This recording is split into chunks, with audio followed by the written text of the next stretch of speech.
Alrighty, how's it going, guys? Welcome to episode 6 of Hitting for the Cycle. I'm Hank Indictor, and as always, I am joined by the one, the only, John Czech. John, how's it going? Hank the Tank, I appreciate the kind introduction. Not bad, my brother. Got a lot of good stuff to talk about this week, man. Another jam-packed week. Oh, yes, we do. But before I get into any of that, I want to give you guys a friendly neighborhood reminder. Please don't forget to follow us on Facebook, X, and Instagram at HFTC And of course, don't forget to follow the Empty the Bench podcast network at ETB Network on Facebook, Twitter, Instagram, and TikTok. And you may or may not see a funny video of yours truly sliding, but I digress. And of course, don't forget to follow our YouTube channel. You can check out the link down below, youtube.com/ETB Network. Check out all the content that we've got here. Oh, and don't forget to hit that big red button down below as well, please.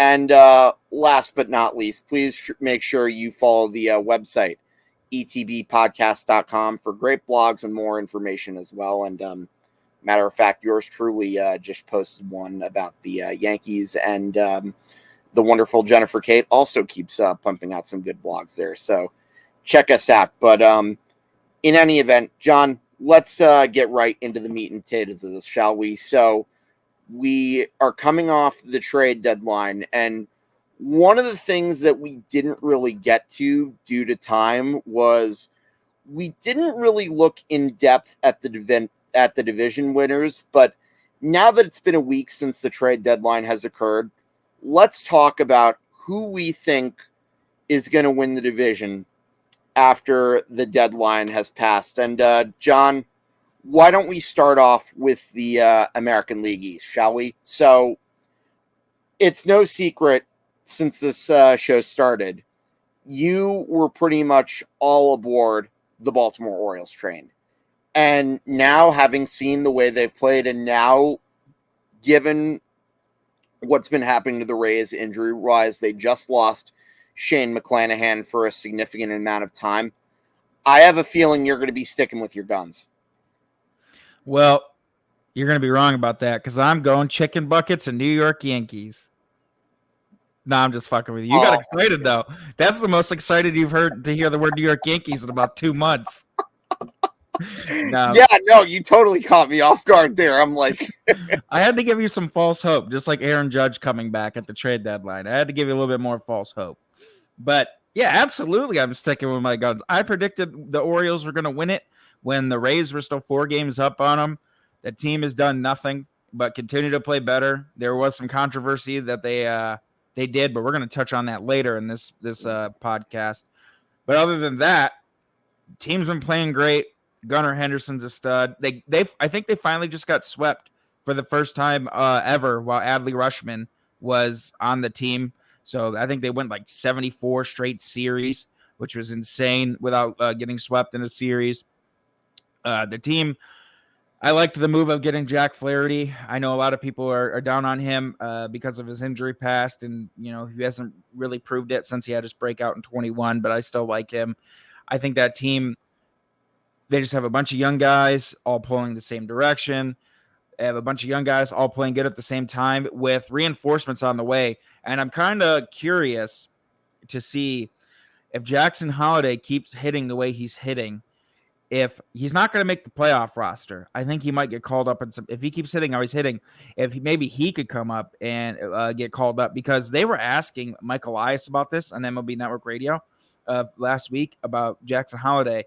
And Michael Lorenzen actually said that out of every prospect he's ever drafted, Jackson Holliday is like the least player he's ever had to worry about hitting, and he's still dominating at Double-A. So imagine, now this is a long shot, I'm not saying it's going to happen, but imagine this guy keeps raking. They bump him up to Triple-A for the next couple weeks, and then September, even though he's not going to make the playoff roster, they just call him up anyways to get his feet wet, and you get that bonus of a Jackson Holliday up on your squad to help you squeak out some wins in September. Imagine that. Now, their pitching staff is still a little thin, but you know something? They're winning the division. I'm sticking to it. Yeah, I really, well, if you want to give me that whole false hope, I mean, look, technically the Yankees aren't mathematically out of it. They're above 500. They're only 12 games back. I mean, hey, if they can make up a 14.5 game deficit one year and win the World Series, I mean, anything can happen. Hank, neither are the Tigers, though. Fuck out of here. You really think I'm gonna take the bait on your Yankees? Four back, baby. 4 back. We're not out of it yet. You really think I'm going to be taking the bait after I just posted a whole article where I ranted about the state of the team and pretty much said that Cashman needed to be fired. And I said in that same article that Hal Steinbrenner was spineless, which, he is. Yeah, no, I'm not going to argue with you at all. It's going to be I think it's the Baltimore Orioles. They're a team that's pretty much on the rise. 71 wins as of now. John, actually, I need to correct you about something. Okay. They avoided the sweep today, actually. Oh, they did? Okay, I thought they got swept. No, they beat the Astros 5-4, but the streak's still alive, and really there's no shame in losing a series to the Astros. I mean, the Astros, as far as I'm concerned, are still pretty much the class of the American League, but we'll get into them a little bit later. And to piggyback off your Jackson Holiday thing, John, could you see them maybe keeping him around in the dugout? Maybe not on the roster, but let him stay for the postseason, much like the Yankees did, a la Derek Jeter? I mean, it's a possibility, but I'm telling you, Hank, you don't have this many people talking about a prospect like they're talking about Jackson Holiday, and you don't have GMs speak. Like even Michael Lorenzen, his GM speak, is not closing the door on this as a possibility if he keeps raking to potentially be a September call-up. If there's smoke, there's fire. Now, I would say it's a 20-80 chance that it actually happens because it's just very rare nowadays that guys go from AA to right to the big leagues anymore, and especially being a teenager. But generational prospects are generational prospects. We have 2 of them in the big leagues right now. One of them is a surefire Hall of Famer, and Mike Trout, who was up as a teenager, and another one of them plays first base for the Phillies, who came up as a teenager. And if you can hit, you can hit, and that kid can hit. And imagine the Orioles, man, just trying to get just test them out when they're already leading the division. I think Tampa Bay is going to slide a little bit more because of the McClanahan injury. That's huge. And Aaron Savali can only do so much. And really their offense has been kind of meh. It hasn't been nearly as good as it was. So I don't know. It's a fun food for thought to think that this kid is 19, just got drafted, and he might be up in September. But I like that idea, Hank, of letting him just experience it. Anyways, I think now we should talk about your division, the AL Central, which is not nearly as strong as, say, the AL East. We've got the Minnesota Twins leading it right now. They're up by 3.5 games. Detroit's actually 7 games out. They're in 3rd place, but I don't know that division lead is going to change because the Indians have been pretty mid, to say the least. And frankly, they just lost Josh Naylor, and Josh Naylor was such a huge piece to that offense. He was having an incredibly good year. Listen, someone's got to win this division, and it's basically going to be, winner by default. It's not going to be winner because you're a quality team. Any one of these other teams playing in almost any other division besides the NL Central would be basically a bottom dweller team. Simple as that. Like if the AL Central was in the AL East, none of these teams are even close to Baltimore. If the AL Central is in the AL West, none of these teams are even close to Texas or Houston. The Tigers took 3 or 4 from the Twins today, and they secured their first season series win over the Twins since 2016. The Tigers are dead. They keep having little blips of hope that, the division's so bad. But you look at Cleveland, they don't have Bieber. They traded Savali. They don't have Naylor. They got rid of Josh Bell. That team is sinking. They're like a boat without a paddle. They're just sitting there floating. They're not going to do anything. Minnesota has good pitching. I'll give them that. Like Sonny Gray is good. Lopez is good. Bailey Ober can pitch some quality innings. Their bullpen is good in the back end of it. Their offense is okay. Carlos Correa hit a couple of home runs this past series against the Tigers, and they were moonshots. But Someone's going to win it by default, not because they're good. And I'm going to still stick with Minnesota just because they're really the only team that could even – Hank, no one can really even climb 5 games over 500 in that division. That's how bad it's been. Yeah, it's pretty sad. And again, I know it's going to be boring, but I don't think you're really going to get an argument for me. Cleveland was the one team that I kind of had hope for would maybe have a shot, but ever since they kind of went in sell mode and had the injury bug, I think that pretty much went out the window. And all I'm going to say is this. Can the Twins actually win a playoff game for once? Probably. Well, a game, yes. A series, no. Because their pitching is good. Their pitching is good. But you know something, though? The Tigers got the Sonny Gray the other day for 5 runs. And Sonny Gray is supposed to be their guy. So. Oh, no. Their lineup pretty much is Midwestern Yankees when it comes to like postseason time, if you know what I'm talking about. Mm-hmm. All or nothing. Yep. And don't they have former Yankee legend Joey Gallo? Yeah, he had a home run yesterday, and that was really about it. He had a couple of defensive miscues. His strikeout rate is still just as high as ever. Everyone who thought that the shift was going to help him and that the Yankees were going to regret trading him and whatnot, it hasn't worked. I don't think he even has 20 home runs. I think he has like 15 home runs. He hasn't really hit that great this year, and he's going to be 30. I think that guy, he might be like Chris Carter, where like he had like a bunch of home runs and all of a sudden he's just out of the league in his early 30s, and just like blow it all out and he's gone. So the Twins, if they have a lead late, they could win a couple of playoff games. But their offense, I don't think is going to have nearly enough. So if they got to face someone like the Astros, okay, so Gallo has 18 home runs. 18. If they got to play someone like the Astros, they're so screwed. Listen, the Yankees suck. I would still take the Yankees in a playoff series over the Twins, and it ain't even close. John, I'd take the Yankees over probably any of the AL Central teams. And actually, it's funny I should mention that because literally the only Yankees playoff series wins have come against AL Central teams since 2017. Except the Tigers swept you. I said since 2017, damn it. Yeah, but I want to relive a little bit of glory days when I had a good team to watch. I know. No, actually, no, they did have that one game against the A's, but that's neither here nor there. Yeah, let's go to the AL West. The less said about this division, the better.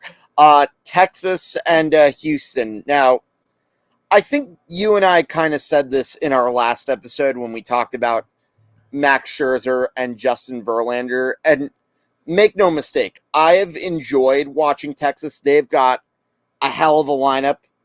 My only concern with the Rangers, are you seeing a pattern here? Injuries. Not so much with the pitching. Nathan Eovaldi is all right, and getting Montgomery and Scherzer to anchor that rotation I thought was really solid. But then you got the Jonah Heim injury and the Jung injury. That's where I'm starting to get worried. And then you look at the Houston Astros with the reinforcements they have coming up, and I went on a spiel about this last episode. They're the defending champions. You've got a lot of guys who have that playoff experience that matters. You still have Bregman. You still have Altuve. Yordan Alvarez is a good one. And now you got Justin Verlander back to your rotation. That kind of took some hits during the season. But this is a rotation that with Justin Verlander back, I can see him making everybody else better.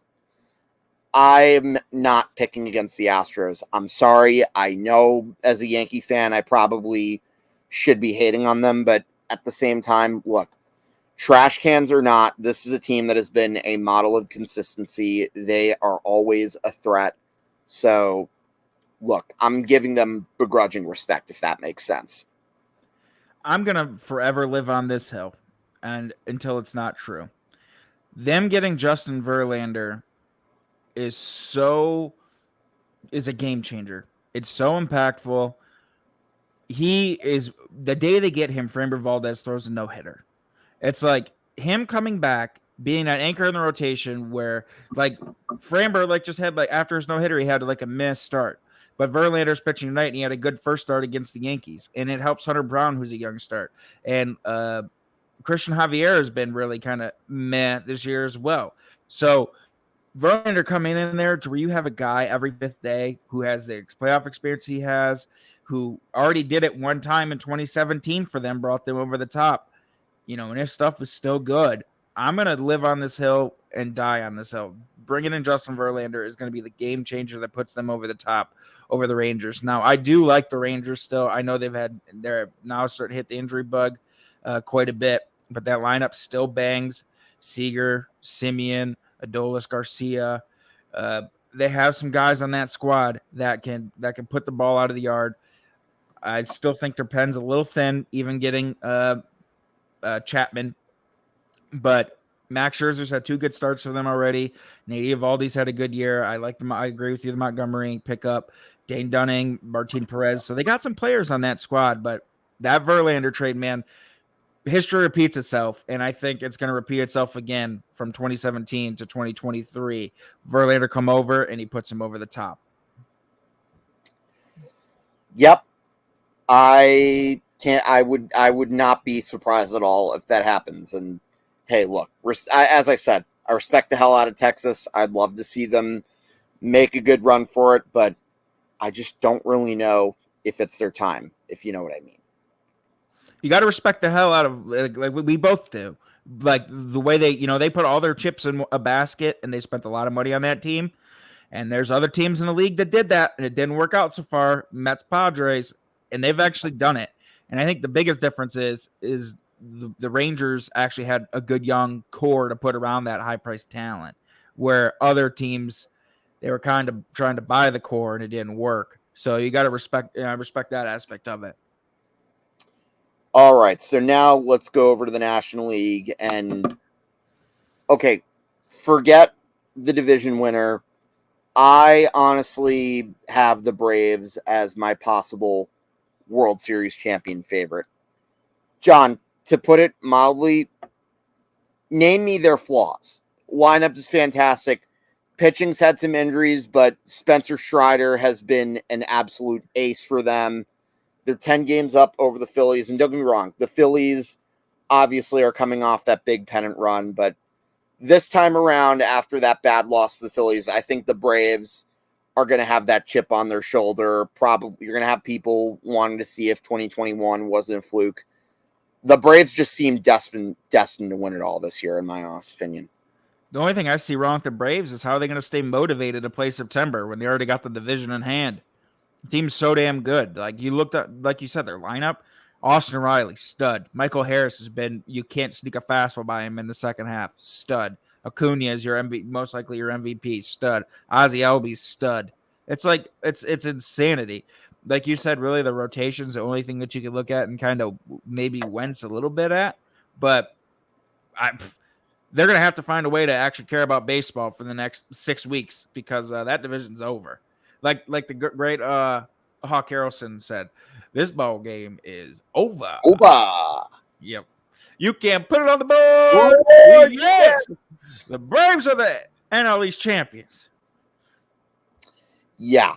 No, I agree. That being said, got to give a little bit of props to Miami for being a bit of a surprise. But again, they're a team that's kind of fallen off the map. And we already talked in good depth about the Mets and why they did the right thing to sell. And the Nationals, it's not worth our time. But Phillies, I can't see lightning striking twice. So there you go. Not to that degree where they catch someone like the Met or the Braves. Like that, the Braves they're going to win 100 games. The Phillies, they might win 93 or 91. Alrighty, so now let's go to the NL Central. This one's kind of a cluster. Right now, you have the Brewers at 62 and 54 as we're recording this. The Cubs are only 2.5 games out, but 2 games back in the loss column, and then the Reds are 60 and 57, but 3 games back in the loss column. So it's pretty much, unlike the AL Central, this division, there's really a possibility of all 3 teams I want to say the Cincinnati Reds because they have been a fun team to watch. I love Ellie De La Cruz, but they've been a little too up and down. They're still young, but I think their time will come eventually. Ultimately, I'm going to go with the Milwaukee Brewers. So you went safe. Yes. Man, that take, Hank, that's like eating like a cracker with no salt on it. That was plain, brother. That's what that was. That was such a safe pick take. All right. So I'm going to go with the Cincinnati Reds. I 100% agree. That division has been so weird. Like the Braves or the Cubs score the most runs they ever scored in a 2-day stretch in their franchise history the other day. After they got Candelario, and then they won like 8 games straight. Coming into the deadline, they couldn't be beaten, and they basically went from trading to buying. But I think with the Reds, I mean, the Reds had a 12-game win streak this year, and they've been streaky so far. They've had 6-game losing streaks, and they followed with a 5-game win streak. I think they got one more streak in them. I really do. I think they got one more streak in them. That team is really fun. That team, when they put wins together, they put them together in bunches. I really wish they would have got Michael Lorenzen. I think that would have really helped them because they really need a veteran starter in that rotation. I know they're supposedly supposed to be getting Hunter Green and Nick Lodolo back sometime soon, which will help them a lot down the stretch. But basically, it's a coin flip, and I'm gonna say tails. Cincinnati Reds. Okay. I hope you're right. Honestly, that I enjoy watching them, but ultimately, I'm with you. I'm with you in the sense that I think not getting another pitcher could very well come back to haunt them. Maybe they missed out on an early window opportunity, but we'll see what happens. I was kind of hoping the Pirates would be in the mix, but they kind of fell off. And the Cardinals. Boy, what a disappointment. But yeah, let's go to the NL West. This one's interesting. I've been seeing that the Padres have an outside shot at possibly making a wild card run. It wouldn't necessarily surprise me, but ultimately, I feel like they dug themselves in too deep of a hole, so I don't really trust them going into to get a playoff spot. Diamondbacks had that great start, but now they've pretty much fallen off a cliff, and now they're under 500. Giants, on the other hand, while they've been decent, I just don't think they have the talent to be able to necessarily compete with the Dodgers. I think the Dodgers are running away with this division. Really, the only question with me for LA is what are they going to do in the postseason? Because I'm looking at their pitching rotation. If you put them in a series with the Atlanta Braves, there's no chance I would take LA in that situation. Yeah, and the Dodgers, they are notorious chokers when it comes to playoff time. When a couple times they did make the World Series that were in legitimate seasons and not partial seasons, they got bounced. The division's dead. Like everyone's dead in that division besides the Dodgers. Like they're all dead on arrival. It's not even close. And I think like you look at the Dodgers, it's very impressive in a year that was supposed to be a step back year where people were picking them not to even make the playoffs because it was going to be the Padres and whatnot. I mean, they're 20 games over 500. Freddie Freeman is making a case for MVP. Mookie Betts is having a outstanding year, and they've gotten good performances out of James Outman. And, I like what they've done in the middle of the infield with the shortstop spot with getting Rosario. And then they got Miguel Rojas and getting Kike Hernandez back. But I agree with you, Hank. It's like they're good and it's great. And they're going to have a bunch of regular season division trophies. But when it comes to the playoffs, they get Clayton Kershaw back today. He's making his first start, I think, since June 27th. You got Tony Gonsolin, who's been very meh. You got Bobby Miller, who I really enjoy. I think he's a good pitcher, but he's a rookie, and he's going to be pitching in big games for the first time in his career. And Clayton Kershaw's postseason numbers are very wishy-washy. He's got some good sprinkled in with some bad. So they're going to win the division, but I agree with you 100% with you on the Braves take against the Dodgers. Yeah, definitely. And anyways, moving right along, let's get to our next topic in hand. We got to go over this Guardians White Sox brawl with Jose Ramirez and Tim Anderson going ham on each other. Honestly, having watched it, there were definitely a few takeaways, and I know we're gonna get into a little segue about one of those takeaways with the next topic that we have. But I'm surprised that both of them didn't really get the same suspension, given the fact that both of them pretty much threw hands at each other. I mean, granted, one of them, didn't necessarily strike the guy, but the other one got a clean punch on him, and you know how they are with regards to those brawls. And I think really the big takeaway of what happened in the Guardians White Sox game is I think what it pretty much says more about the culture of Chicago than anything else. Yeah, 100%. What do you think about this, Hank? Jose Ramirez knocked out Tim Anderson, but the White Sox won the game. So who won the battle and who won the war? Did the Guardians win the battle, but the White Sox win the war? Yeah. If by war we're talking about winning the game on the field, then yeah, I'm going to give it to the White Sox. But at the end of the day, Jose Ramirez pretty much cleaned Tim Anderson. And if you've seen some of the antics that Tim Anderson's had, I wouldn't exactly say that I feel sorry for the guy, but at the end of the day, I think both of them were pretty much instigators in this whole thing. Tim Anderson's very cocky. Like, yeah, he's had a lot of issues with the Tigers over the past few years. Like, the guy at one time was a hell of a hitter. I used to hate watching him come to Comerica Park when we'd go to US Cellular, because he would, in a 3-game set, he would get 6 to 7 hits. He's very pesky, never really walked, but he always was getting hits in big situations, put the ball in play. But he's rubbed a lot of players the wrong way on the field because he's kind of cocky. Some of his antics towards other players. And something, I think the shocking thing is Jose Ramirez is like, everyone talks about how nice he is and like what kind of a guy he is and what kind of teammate he is. To piss that guy off, someone is like Jose Ramirez, to want to swing at you, like you had to have done something to piss off the Guardians. And I think that my biggest takeaway with that is Michael Kopech is like Thor Jr. compared to like Noah Syndergaard back in the day, right? Michael Kopech could have took Jose Ramirez, picked him up like a little baby, and cradled him to the dugout. Michael Kopech so half-ass grabbed Jose Ramirez when Tim Anderson chucked his glove down, because there was a few seconds there to grab him, and did nothing to stop that fight. And Tim Anderson basically did what he did all year at the plate so far, swung and missed, and he got punched out, baby.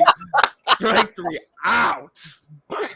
And what's funny is when he was getting carried up the field, because a couple of brawls broke out from that, and like Eloy Jimenez got like stepped on, and then like Pedro Grafal and Tito were getting into it. He was like jelly leg, and he's like, "Oh yeah, glove." He's like, and Andrew Vaughn's just like, "Hey, my friend, like you can't even stand on your own 2 feet. Let's worry about staying on your own 2 feet before trying to throw out incoherent, rambling sentences to other players to piss them off." So.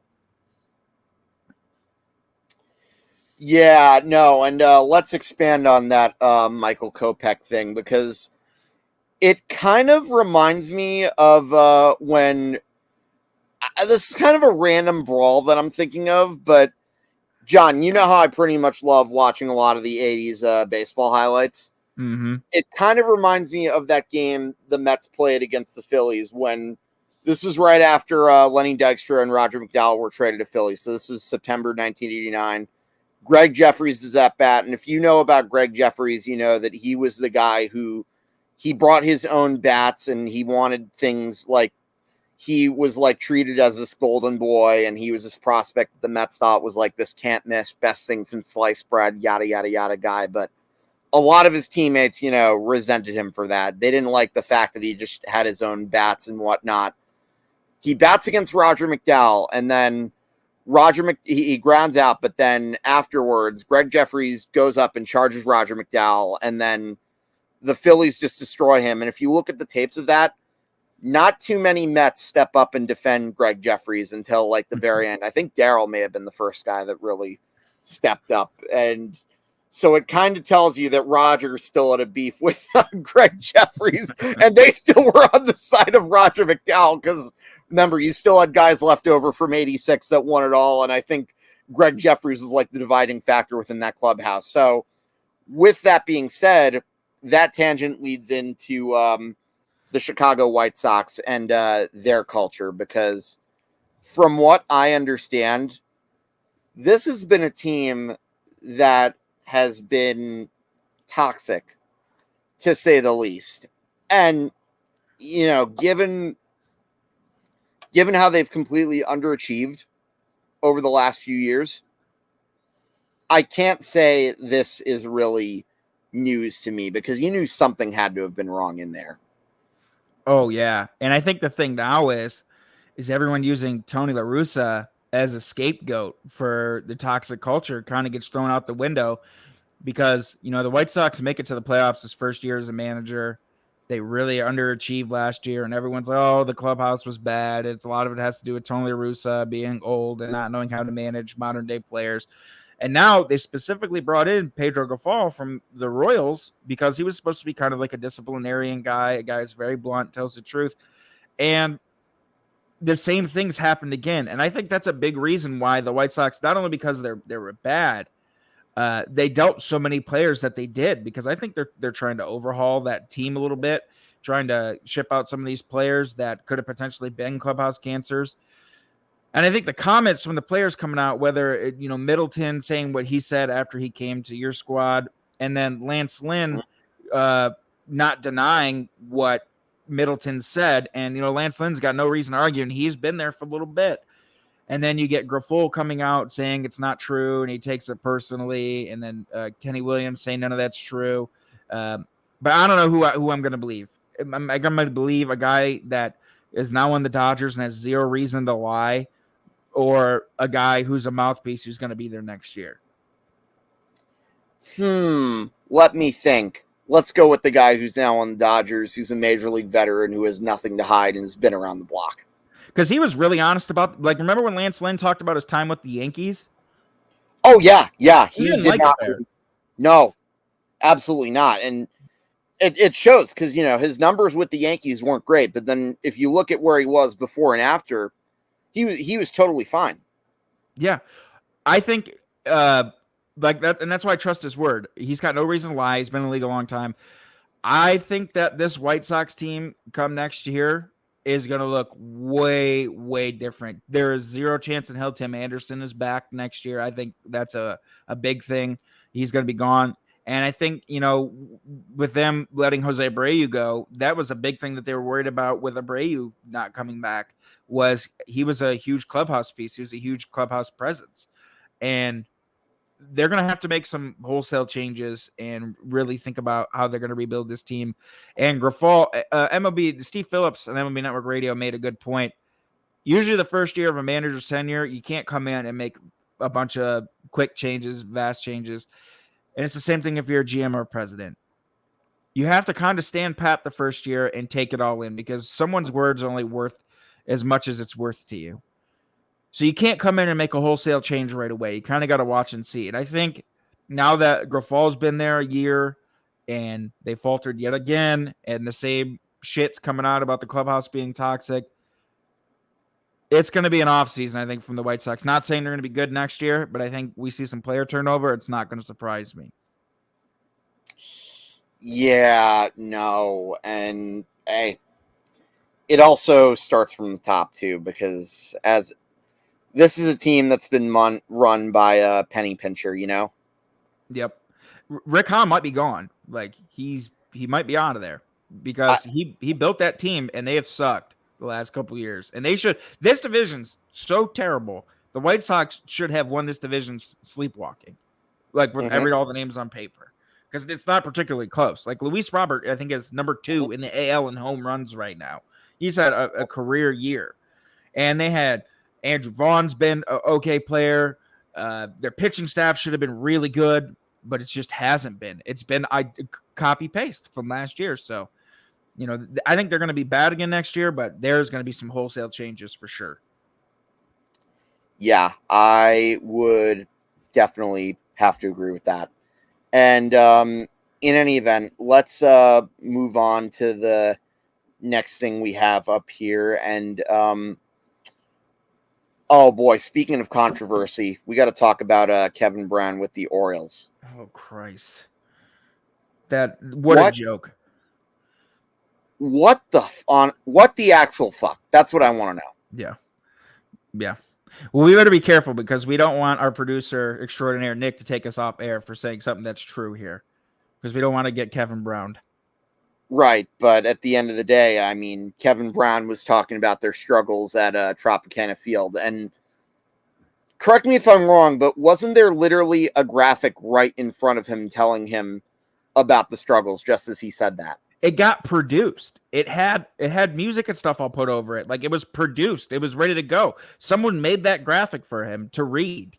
It's not like he was like, oh, what can I talk about today? Well, the Orioles have been the last 3 years really bad at Tropicana Field, so I'm going to tell everyone that they've been bad at Tropicana Field for the last couple of years. But he actually said something positive. He talked about how they've been playing better there, and they were like, nope, you can't say anything negative. And Jim Duquette is an awesome source when it comes to the Orioles, being the former GM there, and he was talking about the Angelos and how they censor mass in. They don't really want them talking about old players. They don't want them really talking about Orioles struggles. They kind of almost North Korea at there, where it's like everything is happy, everything is, the Orioles are the greatest. And I don't know if you caught this comment. It was on Instagram. Chip Carey was talking about the Orioles at Tropicana Field and said they had a 273 game win streak there, saying that they had never lost. It was hilarious. And I thought it was cool that Gary Cohen came out and said something right in the middle of the Mets broadcast about it. Orioles fans were yelling free Kevin Brown for like 2 innings straight at the last Orioles game, but I guess they had actually turned down the broadcast a little bit, the fan mic, so it wasn't picked up as much. But Hank, imagine us trying to do this podcast and we say something that's verbatim off a Baseball Reference for a stat, positive or negative, and we get canceled for it by our own fucking network. Like, can you believe that?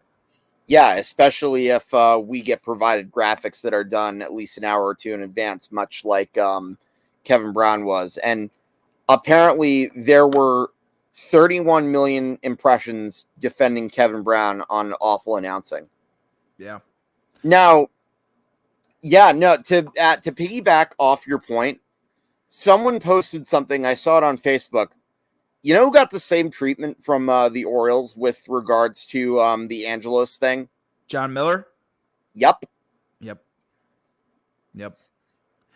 Like, Gary Thorne is not even there anymore. Gary Thorne was there for a long time because the Angelos were cheap and didn't want to pay him. So he ended up leaving. Yeah, and Gary Thorne was one of the better broadcasters there is. So yeah, him and Jim Palmer were classic. I used to love listening to him and Jim call games back in the day. It was absolute perfection in the booth. But I'm really surprised he's not coming back till tomorrow. The Orioles didn't directly reinstate him. The Orioles refused to refused to comment on the whole situation. The Angelos stuck by it. And if I'm Kevin Brown, would you even want to work for them anymore? Like, I'd probably want to say fuck you and go somewhere else. Yeah. I have a place where I would take Kevin Brown in Detroit. They can have Matt Shepard. He's fucking horrible. Matt Shepard can go work in Baltimore. I'd take Kevin Brown in a heartbeat. The guy's a fantastic broadcaster. Yeah, no, he's one of the young rising stars.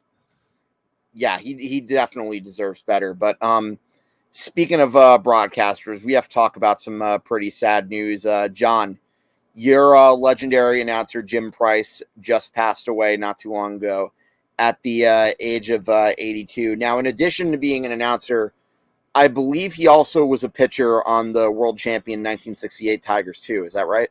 He was a backup catcher to Bill Freehan. Or backup catcher, right. Sorry. Yep. I knew it was one half the battery. But yeah, Jim Price, it seems like every team has their former player who becomes a beloved broadcaster. You know, the Yankees have Phil Rizzuto. The Mets have Keith Hernandez and Ron Darling. And the Phillies for many years had Richie Ashburn.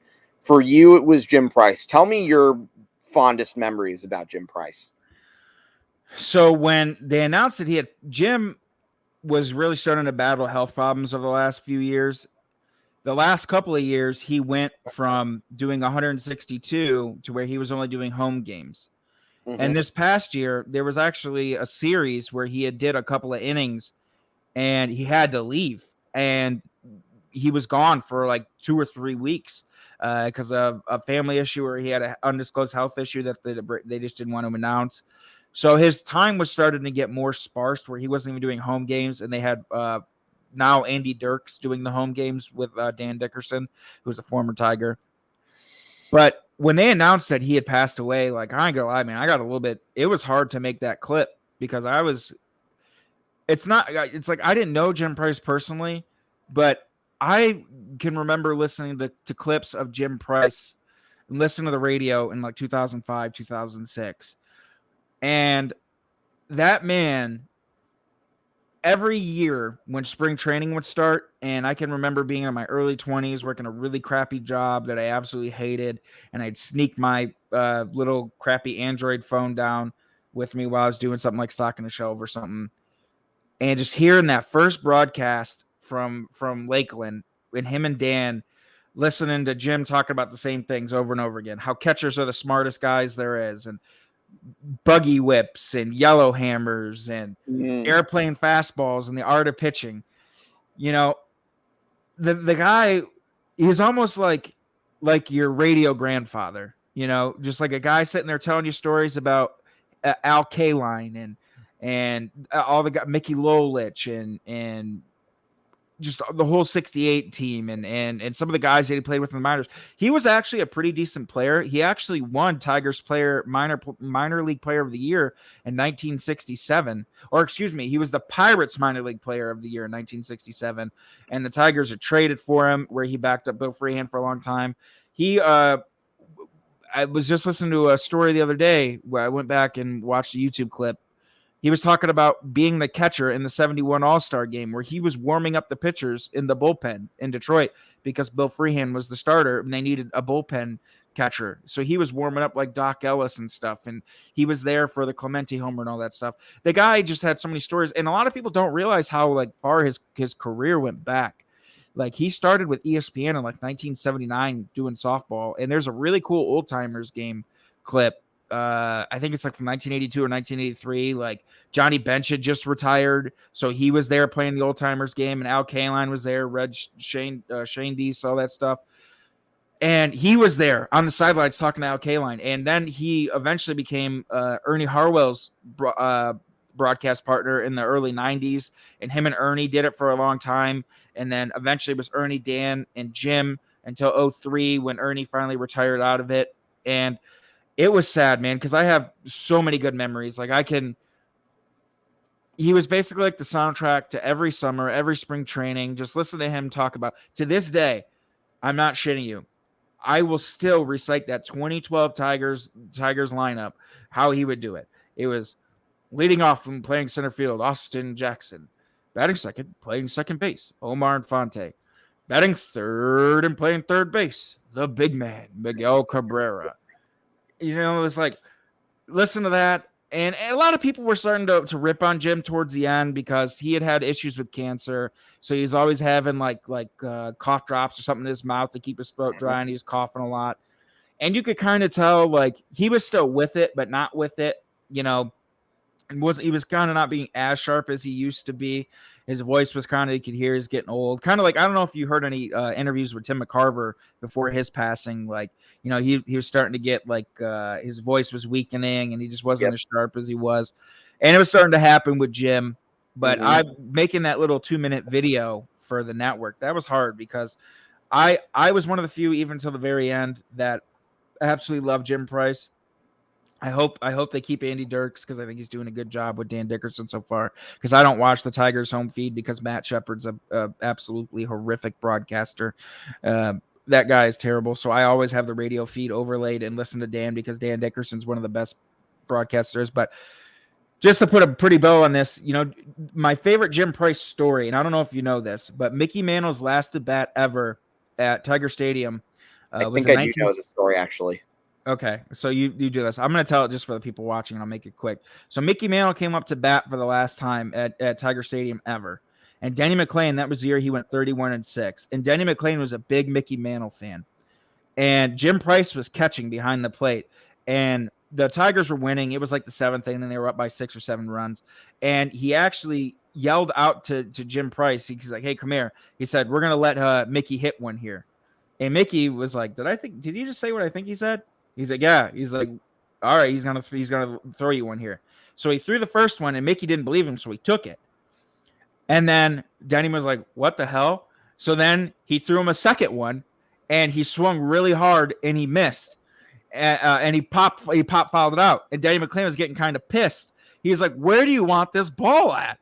So he threw him a third one, and Mickey hit 535, his last home run ever, at Tiger Stadium, up into the rafters. And there's a great picture of it. And there was no one in Tiger Stadium that day, literally no one. The whole stadium was empty. It hit off the rafters, and they got the ball for Mickey Mantle. And in one of my baseball collecting groups, someone actually has that ball, and they posted it up. Yeah, I saw pictures of it, and it's modern day thing. So that's my favorite Jim Price story, and Jim Price was behind the plate for that. I'm going to miss that guy a lot, and he was a legend, man. He was there for a long time, worked with so many good people, and I'm going to miss him. Yeah, well said. And yes, that was the story that I had a feeling you were going to be telling. Mickey Mantle hitting the grooved home run off of Denny McLain. That's definitely one of my favorite Mickey Mantle stories, and I have plenty of them. But well said. Thank you for sharing your memories about Jim Price. Again, as a New Yorker, I'm not as familiar with what he's done, but having looked him up, he definitely seemed like a very popular figure in Detroit baseball history. And let's move on to the last few topics. So first of all, Cole Hamels just announced his retirement. He was the ace of those pitching rotations for the Philadelphia Phillies. And John, I would say that pretty much ends an era.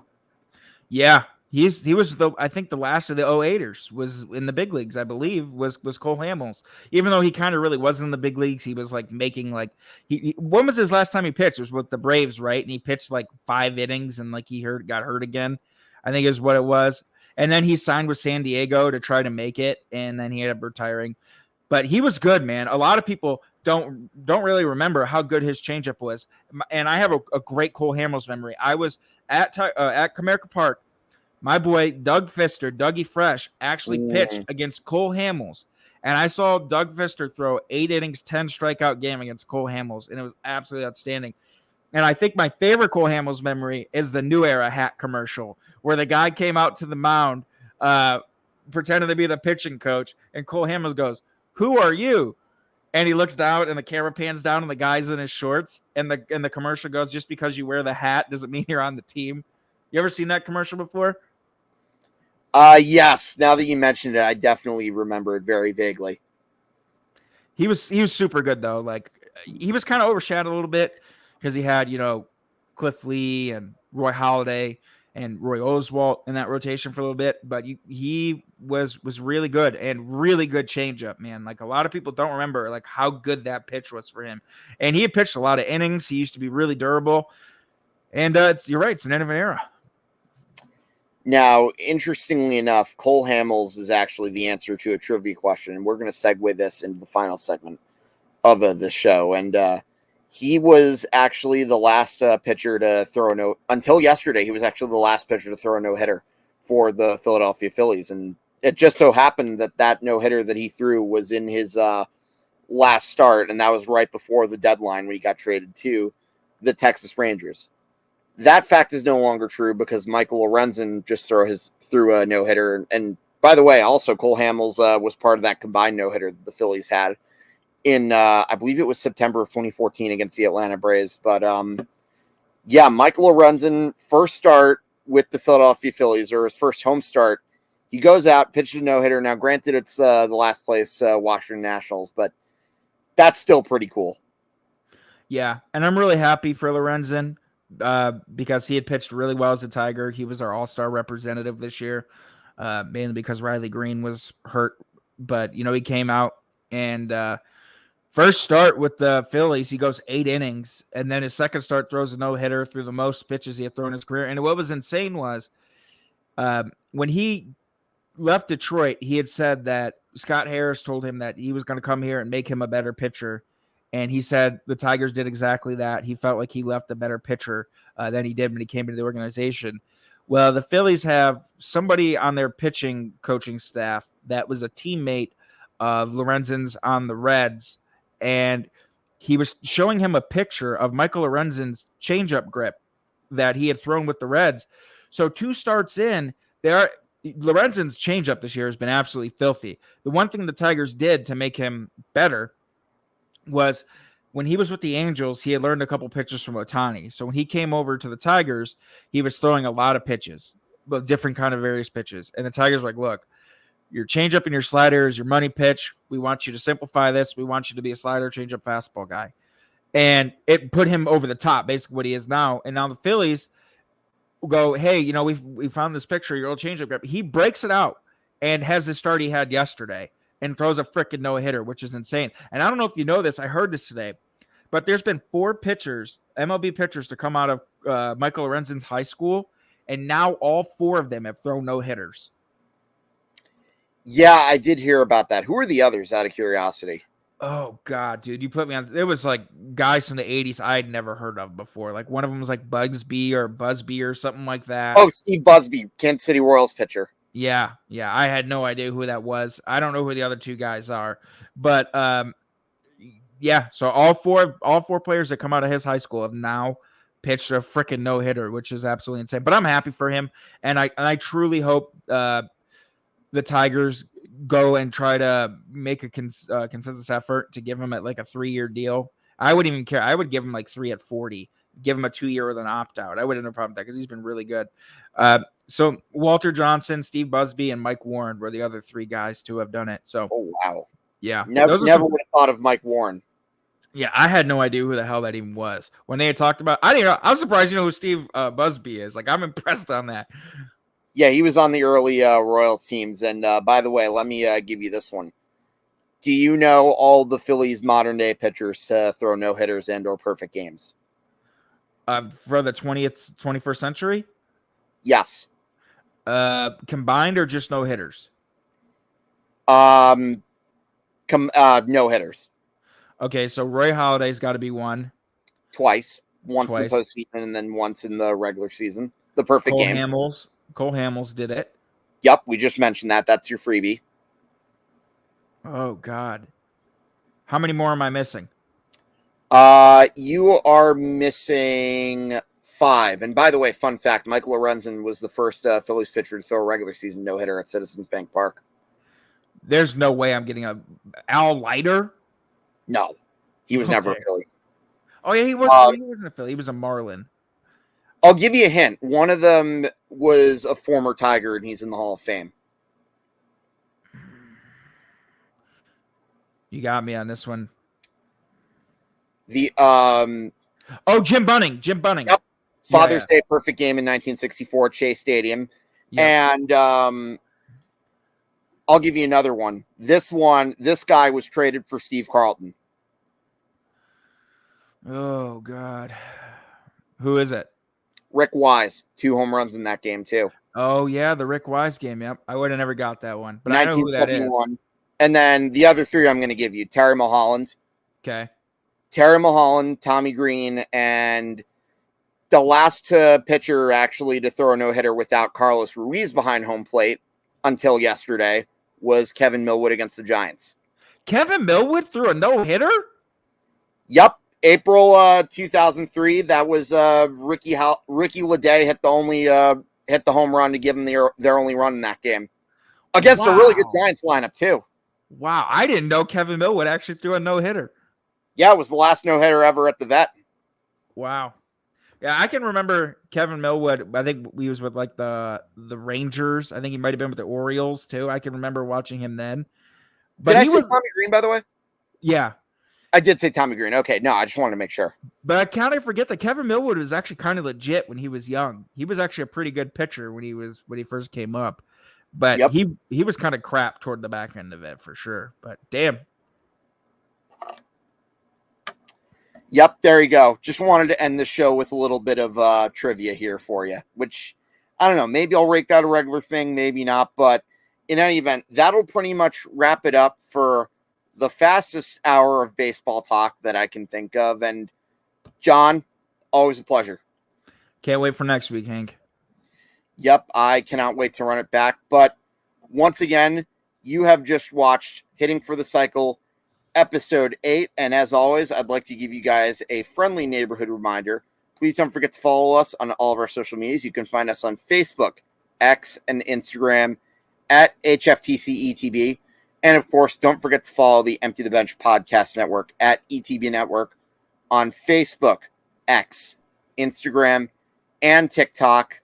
Got a lot of good stuff for you guys. And of course, I would be remiss if I didn't say to follow us on our YouTube channel at youtube.com/ETB Network. And do us all a favor. Hit that big red button and subscribe, and ring a ding ding ding the bell for notifications on all our episodes. And last but not least, please check out our website at etbpodcast.com. Like I said, there's some good blogs out there, maybe even one written by yours truly with an angry Yankees rant in there. But in any event, that'll do it for episode number 6 of Hitting for the Cycle. On behalf of John Czech, I'm Hank Indictor. We will see you guys next week. So long, everyone.